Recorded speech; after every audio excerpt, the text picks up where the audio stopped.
As a web designer, there are two main ways to make more money in your business: get more clients and raise your prices. This video is all about raising your prices. We're going to talk about 3 things that you can do to charge more for website design.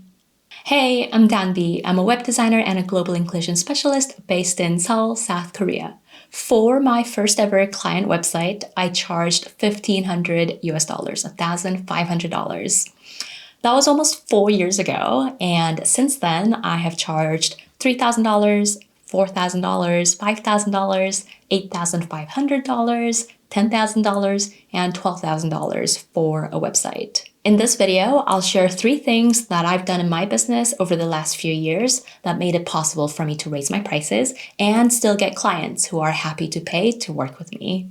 Number 1, offer additional services. This one is pretty straightforward. You add value by offering additional services that your clients are looking for, and then you increase your prices to reflect that increased value.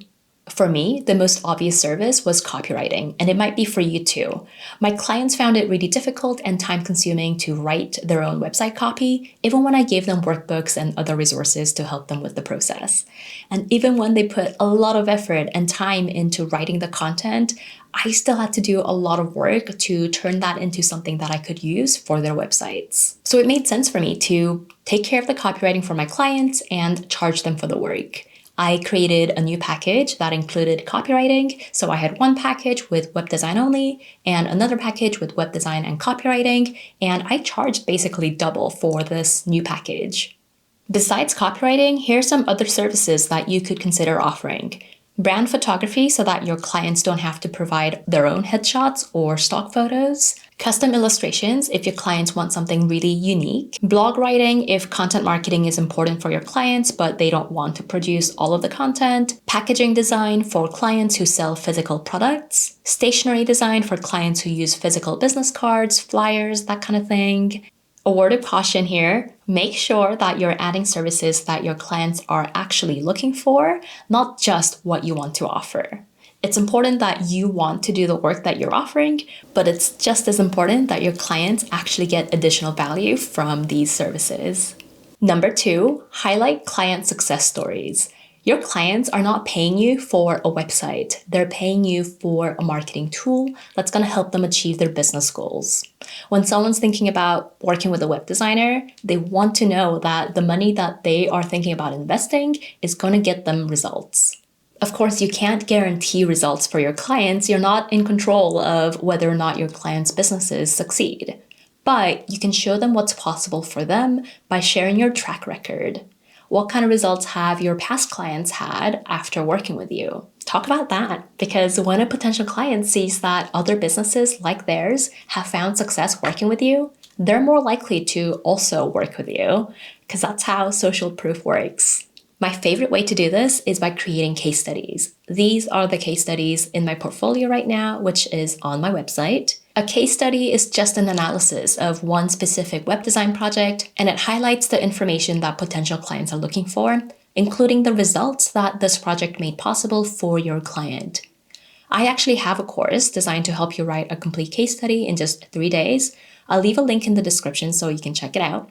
You can also write a super short summary that's much simpler than a case study and include just a single sentence describing the result and a testimonial from the client. These are great for including in your pricing guide if you use one, your proposals, and of course your sales page. Here are some examples from my Work With Me page, which is my sales page for web design. Number 3, create a better client experience. Lots of web designers with really great design skills often neglect this one. So getting your client experience right can also help you stand out in the market.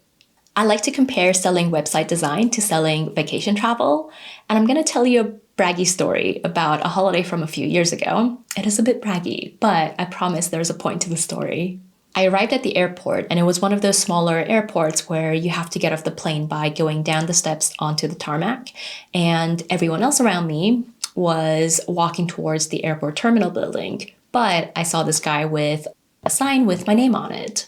He took my carry-on trolley and then drove me in this very nice fancy car to a part of the airport where the doors opened straight into a comfortable lounge. No hallways, no gates, just the lounge. He showed me to a private area where my friends were waiting and asked for my passport and my baggage ticket. And as soon as I sat down, a server showed up with a glass of champagne. All I had to do was sit and chat with my friends and drink champagne, and a short while later, he came back with my big suitcase from the cargo and my passport all stamped. No standing around at the baggage claim, no walking through passport control or customs. We walked out of that lounge through a different exit, and we were outside the airport where our taxi was waiting. I'm usually exhausted after a long flight, and the last thing I want to do is go through the arrivals process. But this was actually fun, and I enjoyed myself. I tell you this story because this is what I think of when I'm thinking about improving my client experience. I ask myself how I could create that sense of fun and ease for my clients. Question for you: how can you make your website design process that easy and enjoyable for your clients? And you can start with one small part of your overall process. In my story, that experience of arriving at the destination airport is just one part of the trip.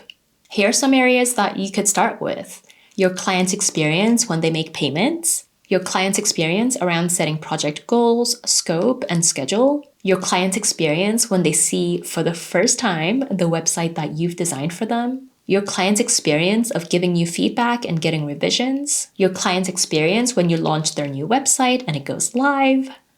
When you create a better client experience, you can charge more. Your clients will be happy to pay you more to make their lives easier and to take good care of them and their businesses. Quick recap: if you want to raise your prices for website design, here are 3 things you can do. Offer additional services, highlight client success stories, and create a better client experience. And if you have any other ideas for raising your prices, please pop them in the comments below. I would love to hear them, and they could also be really helpful for other people watching this video.